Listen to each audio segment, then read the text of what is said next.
Perkenalkan, saya Rolin Pandey. Di sini saya akan menyampaikan bagaimana kita menghitung data regresi berganda dengan menggunakan program SPSS.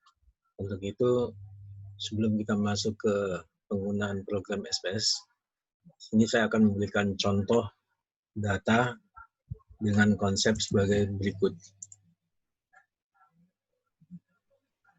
Ini adalah data contoh konseptual, mana kita akan meneliti variabel apa yang mempengaruhi kinerja karyawan. Di sini kita definisikan variabel gaya kepemimpinan dan motivasi kerja. Untuk itu kita bentuk konseptualnya seperti ini, dengan hipotesanya adalah gaya kepemimpinan berpengaruh positif dan signifikan pada kinerja karyawan. Kemudian hipotesa duanya adalah motivasi kerja berpengaruh positif dan signifikan terhadap kinerja karyawan. Kemudian hipotesa tiganya adalah gaya kepemimpinan dan motivasi kerja berpengaruh positif secara simultan terhadap kinerja karyawan. Setelah itu tentunya kita melakukan riset dengan menggunakan kuesioner, dan setelah kita mendapatkan datanya, selanjutnya data itu kita susun dalam Excel seperti ini. Jadi datanya kita susun seperti ini dalam Excel. Ini adalah gaya kepemimpinan. Ini indikatornya dari 1 sampai 12, kemudian kita total. Selanjutnya adalah data motivasi dari 1 sampai 10 indikatornya, kemudian kita total yang mewakili variabelnya. Kemudian kinerja juga kita masukkan ke sini dari 1 sampai 10. Kemudian kita total jumlahnya untuk mewakili variabelnya. Selanjutnya data ini kita masukkan atau kita kopikan ke dalam SPSS sebagai berikut. Setelah kita masukkan dalam SPS, maka dia akan seperti ini. Ya, jadi ini tentunya teman-teman sekalian sudah mempelajari bagaimana cara memasukkan data ke dalam SPSS. Untuk penamaan variabel kita bisa lihat pada variabel view di sini. Ini adalah indikatornya X1 sampai X11 sampai X112. Ya, jadi indikatornya 12. Kemudian totalnya X1 total.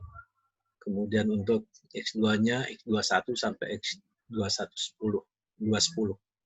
Kemudian X2 total, kemudian Y-nya ada indikatornya juga ada 10, kemudian total. Nah, selanjutnya kita akan menghitung SPSS. Sebelum kita menghitung SPSS, kita kembali dulu ke teorinya di sini. Di dalam regresi itu ada 5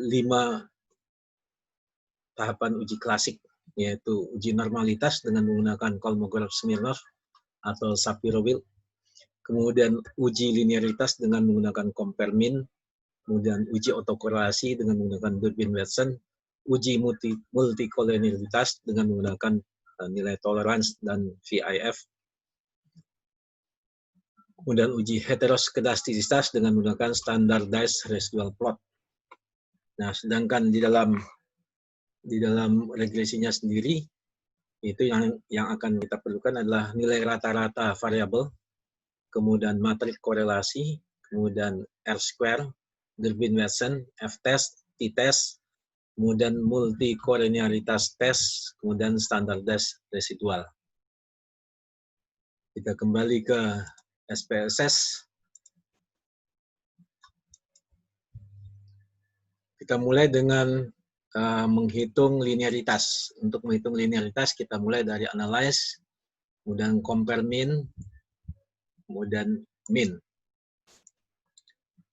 Kemudian kita masukkan variabel totalnya saja, X total, X2 total, kemudian Y-nya kita masukkan ke Y1 totalnya ke independen. Kemudian kita klik option, kemudian kita klik test of linearity, kemudian continue, tidak lagi yang di set, kemudian OK. Maka di sini kita akan dapatkan nilai, di sini kita akan dapatkan outputnya. Ya, ini outputnya. Kita dapatkan outputnya ini adalah, di sini adalah yang kita lihat adalah nilai unnovatable-nya, yaitu nilai sig-nya. Kalau nilai sig-nya berarti antara X1 dengan Y1, ya, itu nilai sig-nya sudah lebih besar dari 0,05, berarti dia adalah linear.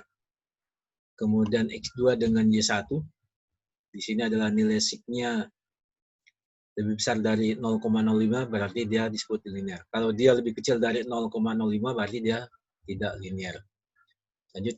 Selanjutnya kita melakukan analisa analisa normality. Untuk analisa normality dimulai dengan non-parametric test, regressi dialog, kemudian ke sample key S. Nah, yang akan kita tes adalah totalnya, yaitu X1 total, kemudian X2 total, kemudian Y total. Kemudian kita pastikan di sini adalah kliknya adalah centangnya adalah normal. Kemudian oke. Yang kita perhatikan di sini adalah nilai sig-nya. Nilai sig-nya di sini harus lebih besar daripada 0,05. Kalau dia sudah lebih besar dari 0,05 berarti dia adalah linear. Di sini kalau dia lebih besar daripada 0,05 berarti dia normal. Berarti di sini datanya X1, X2, dan Y-nya adalah dia tidak normal. Ya. Kemudian kalau dia tidak normal berarti penelitiannya sebaiknya diambil data lagi. Ya. Kemudian kita lakukan analisa dengan menggunakan Spiro wheel itu mulai dengan deskriptif, statistik, ya, dan explore. Kemudian di sini kita masukkan variabel-variabelnya, yaitu yang X1 totalnya, kemudian X2 totalnya, kemudian Y totalnya. Ya. Kemudian setelah itu kita klik plot, kita klik normality plot, kemudian continue, kemudian OK. Maka di sini akan kita dapatkan outputnya. Yang kita lihat adalah tabel Spiro wheel-nya. Masih running. Kita lihat tabel Spiro wheel-nya di sini. Kita lihat, kalau kita perhatian yang kita lihat adalah nilai sig-nya. Kalau nilai sig-nya sudah lebih besar dari 0,05 berarti dia normal. Dalam hal ini adalah X1 dia normal karena dia sudah lebih besar sedikit dari 0,05. X2 tidak normal karena dia lebih kecil. Y-nya tidak normal karena dia lebih kecil dari 0,05. Ya.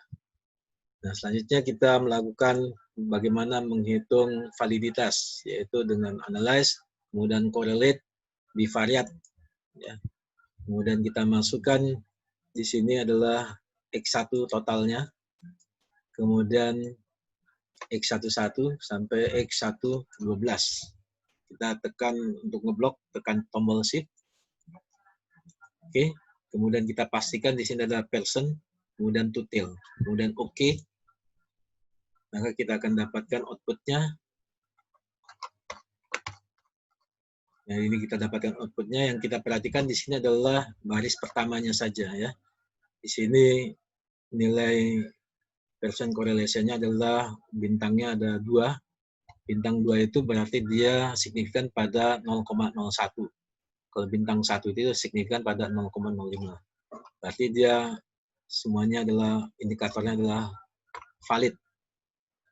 Kemudian untuk yang variabel yang berikutnya, ini kita reset, kemudian kita masukkan total yang X2, total X2 ya, kemudian kita masukkan indikator X2, yaitu X21 sampai X210, tekan tombol shift, kemudian OK.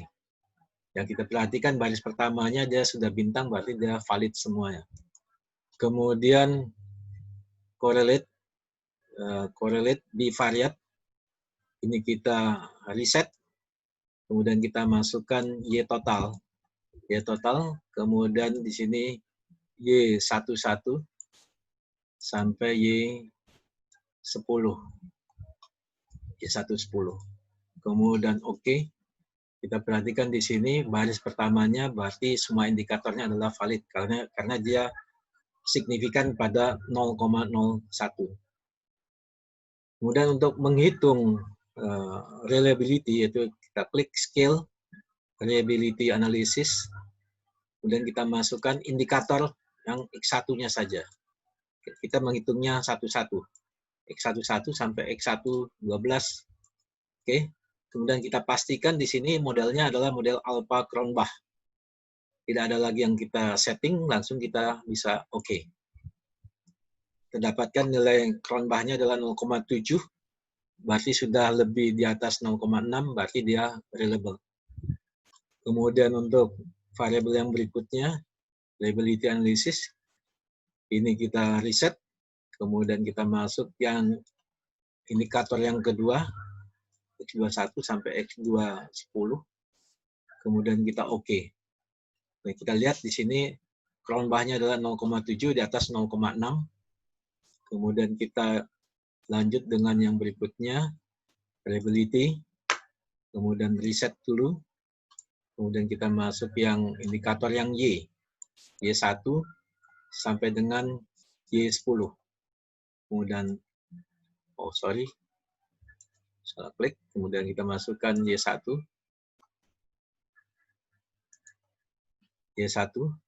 kemudian kita blok sampai Y10. Y1 kita blok sampai Y10.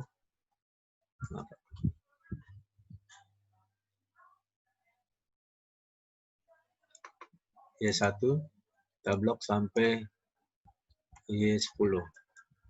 Oke. Kemudian oke.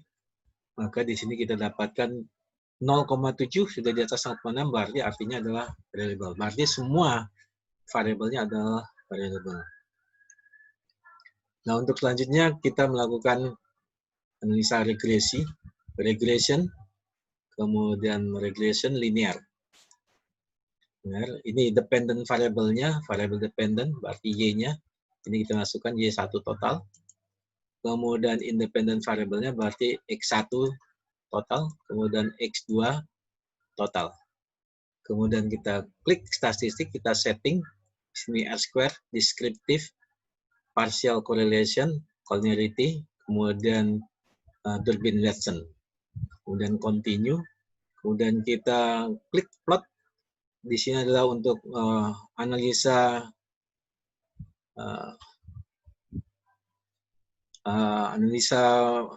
heteroskedastisitas, yaitu Z-plot. Z-plot ini kita masukkan ke X, kemudian S residu,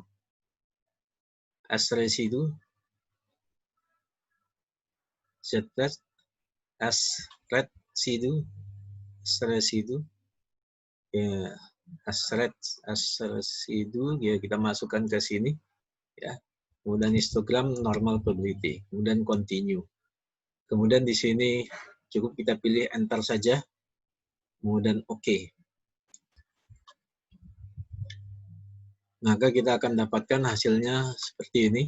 Ini adalah nilai rata-rata descriptive statistik, nilai rata-rata X1, X2, dan Y. Kemudian correlation, matrix correlation, ini adalah korelasi antara Y dengan X1, yaitu sebesar 0,7, berarti korelasinya kuat, di atas 0,5. Kemudian antara Y1 dengan X2, korelasinya adalah 0,7, di atas 0,5, berarti kuat. Kemudian antara X1 dengan X2, yaitu 0,6, berarti korelasinya juga kuat. Ada indikasi, kalau kita lihat dari korelasi, indikasinya ada multikolinear. Tapi nanti kita lihat di nilai tolerance dan VF, apakah dia betul ada multikorelasi atau tidak. Kemudian langsung kita lanjut ke model summary yang kita lihat adalah R-square 0,7, berarti 70,9% variable independen. Variable dependent dipengaruhi oleh variable independen. Ya. Jadi 70% variable terikat dipengaruhi oleh variable bebasnya. Kemudian Durbin Watson 1,691 ini kita bandingkan dengan Durbin Table. Kemudian di ANOVA ini adalah kita lihat untuk uji F-test. Yaitu kita lihat, bisa kita lihat nilai F-nya, berarti kita harus melihat nilai F-table. Kita bandingkan dengan F-hitung. Kalau nilai F-hitung lebih besar dari F-table, artinya secara bersama-sama variabel bebas mempengaruhi variabel terikat. Atau kita lihat nilai sig-nya. Kalau nilai sig-nya sudah lebih kecil dari 0,05, artinya semua variabel independen itu berpengaruh terhadap variabel dependent.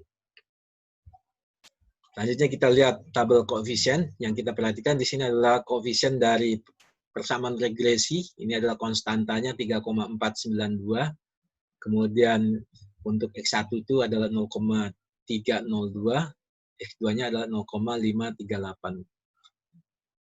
Kemudian kalau kita lihat nilai betanya, maka sebetulnya yang paling besar berpengaruh adalah X2, karena nilai beta X2 lebih besar daripada nilai beta X1. Nilai beta itu adalah nilai standardized, sehingga dia bisa dibandingkan. Kalau nilai unstandardized itu belum tentu bisa dibandingkan. Kemudian nilai T, kita lihat ini untuk uji parsial, yaitu kalau nilai T-nya lebih besar dari 2, berdasarkan teori dari Hare, maka masing-masing variabel itu adalah signifikan. Kita lihat di sini untuk nilai T X1 sudah lebih besar daripada X2, nilai T X2 sudah lebih besar dari X2. Berarti masing-masing signifikan berpengaruh positif ya terhadap kinerja. Atau kita lihat nilai sig-nya. Kalau nilai sig-nya ini sudah lebih kecil dari 0,05, artinya masing-masing variabel itu adalah secara parsial signifikan berpengaruh terhadap variabel terikatnya. Kemudian kita lihat pada collinearity statistik. Di sini untuk menguji apakah ada multicollinearitas atau tidak. Untuk nilai tolerance itu batasannya antara 0 sampai 1. Karena nilainya ini ada di antara 0 sampai 1, maka terbukti tidak ada multicollinearitas. Kemudian VIF yaitu variant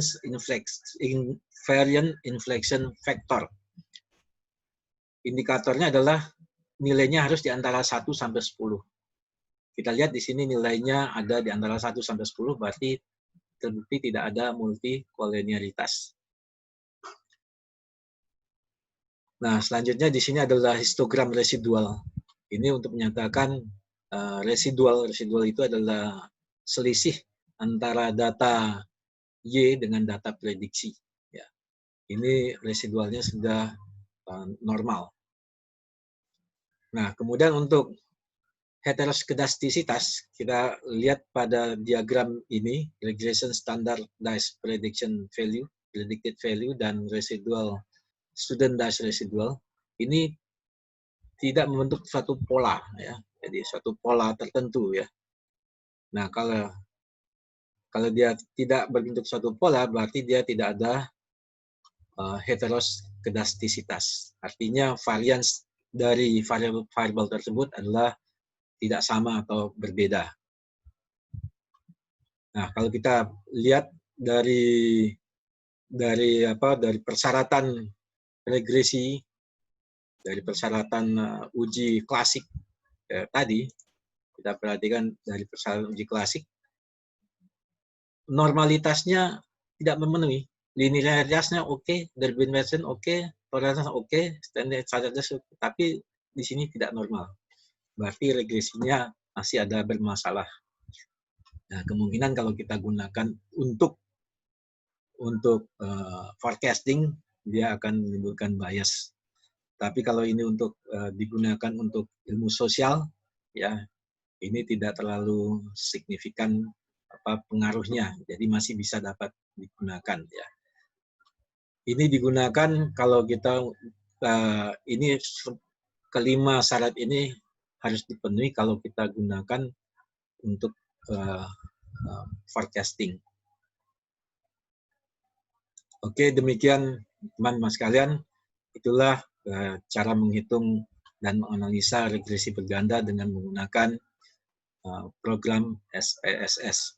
Semoga apa yang saya sampaikan ini bermanfaat. Terima kasih.